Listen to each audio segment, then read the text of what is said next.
I wanted to kind of get on a little bit further into my stories, because I want to be very conscious of your time also, because it's very valuable. And I want you to spend the time in the lobby and talking to my guests too, because it's just as important. I want to talk a little bit about Father's Day.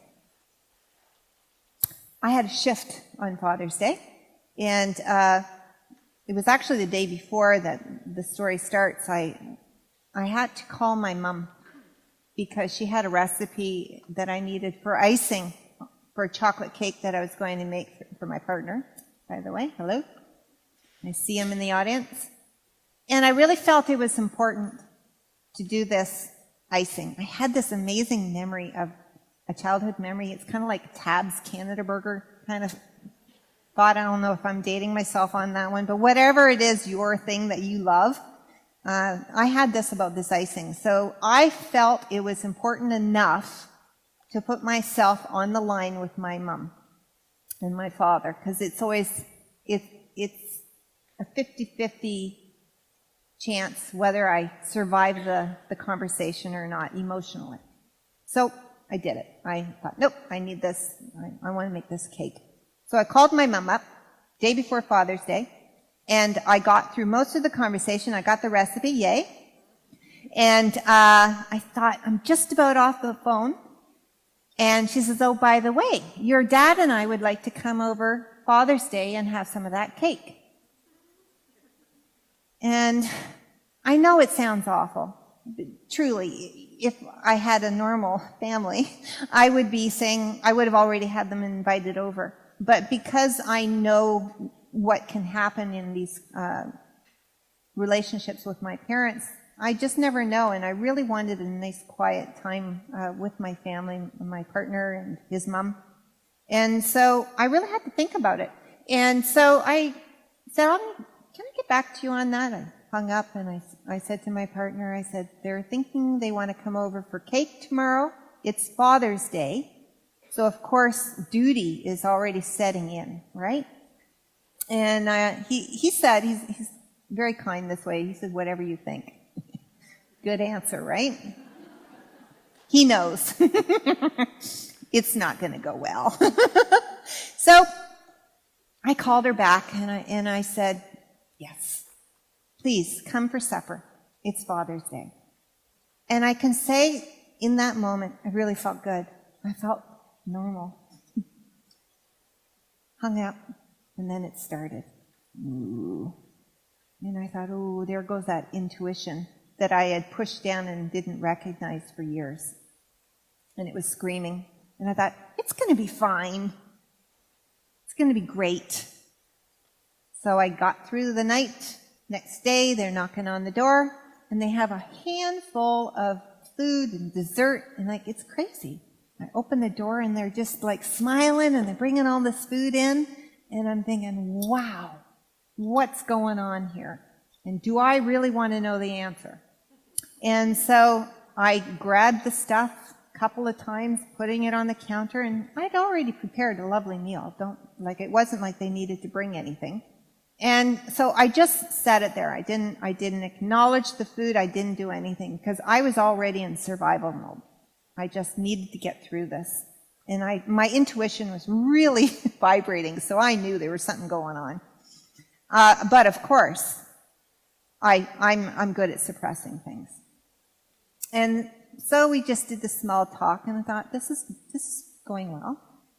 And we sat down at the table, and my father's right directly in front of me. Mom's off to the side, other people around. Just got a little mouthful in my mouth. And my dad goes, yeah, all that food, that's from the party yesterday. And I went, party? Okay. Well, they're social people. A lot of people like my mom and dad. They're invited all the time. And they have parties all the time. So that's okay. Yeah, the party. Father's Day. Party. Yeah, your brother was over with his wife and the kids and the grandkids. We had such a good time. Aw, my heart just dropped. And you know that I should have been prepared. At 59 years old, I should be prepared for this. And I wasn't. I had food in my mouth, and I'm thinking, oh, geez. And, I'm starting to shake, and the hot sweats are coming in. And here comes the anxiety right there. So I got up and I ran, because that's what I do. I run. Quiet, silent. Candace, run, exit, stage left. So I get into another room, and I just start bawling my eyes out. And I keep thinking to myself, why am I letting this affect me so much? This is not anything new. This is what happens. I'm still in the cycle of abuse. The only abuse now is with my family. That's it. I've done everything else. I've done all my work, but with my mom and dad and with my brother over here, it's still the cycle. It's still carrying on. I still get gripped with the pain of my family. Father's Day, Easter, Thanksgiving, Christmas, any family occasion. It's a tough one for me. So after I kind of got control over myself, I got up and I looked in the mirror. And this is my mantra. I am resilient. It works for me. And I looked in the mirror and I went, I'm resilient. And I went, nope, that's not working.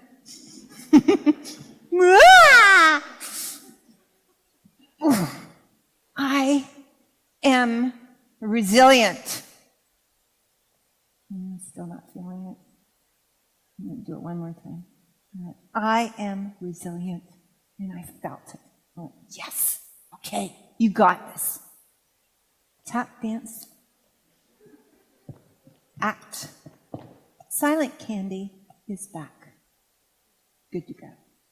So I went out and I smiled and I did what I do always for my family. I let them be comfortable. They knew they'd hurt me. Quiet silence. Everybody's acting. Typical family Father's Day. When they left, as they left, I gave my father a hug. I wasn't sure if it would be my last one. I haven't seen them since. I'm not quite sure. I'll get back to you on that one. When I was thinking about that day, it put me down. Emotionally, it really put me down. I have to say, it probably took me 2 months to recover from that one. But I was in a shift. And I find when I'm in a shift, sometimes it can be brutal while I'm through it, going through it, because I'm recovering and I'm changing my mindset. And I'm thinking to myself, the reason that day bothered me so much was because I didn't belong. I've never belonged to that family. And it hit me hard. Can you imagine not belonging to your family? It's the truth. And I faced it. And it mulled around for a couple of months. And it was pretty ugly. But I got through on the other side. And now, I don't know what's going to happen. I have to say I don't know. Because I still love my mom and dad. They're all I have. So today I don't know. What I do know is that I don't belong to that family. But I do have an amazing tribe, and I do have a partner and family that I do belong to. It's good. Yeah. So you make your own family and your own tribe, and you do what you have to do, right? So after Father's Day, there was a Tuesday, and this Tuesday was one of the most amazing days of my life. So I went from this trauma of the weekend to, I would say, to this day, right now, all of my life, this Tuesday was the most special day of my life. It was the most empowering day. It was a day we had invited from Facebook these people to come and join us. Any woman, at the time I was still in this woman thing and not wanting to include men, to come that had experienced and lived through trauma. Didn't have to be whatever specific trauma, just trauma. And so these scared women came. And we had a videographer, Nicholas, and we had a photographer, Farah, and an artist, Kat. And so we had it all set up. These people were going to come in. I was going to ask them questions about their trauma. I didn't want to know specifics, but I wanted to know their word for their experience of what they went through with trauma. They gave me their word. And then we would go through a little farther into the interview, and I would ask them what their day word was, and they would give me their day word. But what I really wanted was their word for their future. Because future is hope. And these women that had been through or living through trauma still had hope. And each one of them would give me their word. And it was wonderful. And then, so that with this word, we'd take them over to Kat, and Kat would paint on the word wherever it was on their body part. And then Farah would take their picture. And the reason behind this was for my journal, my working journal. I wanted these women that were empowered and had gone through trauma, but were on the other side, because I didn't want to have them stay in the trauma. I wanted to tell people that no matter what your trauma has been, you can work through it and get through it and move through it. Even if you're not all the way through, there is hope and there is a future. And so with that was the word of resilience. And I wanted to tell them that resilience is everything. I am resilient. I wanted to tell you about resilience.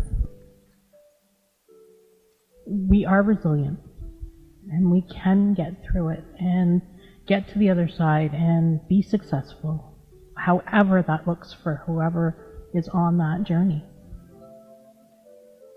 I'm definitely not surviving, I'm thriving right now. And then all of a sudden I felt a shift. Like it was changing. I looked at it straight on, and I saw the light beyond it. I went to the darkest dark, to the deepest deep, and then only then could I start to rise out of it. No matter what life brings to you, those hard moments, those hardships, you just continue moving on.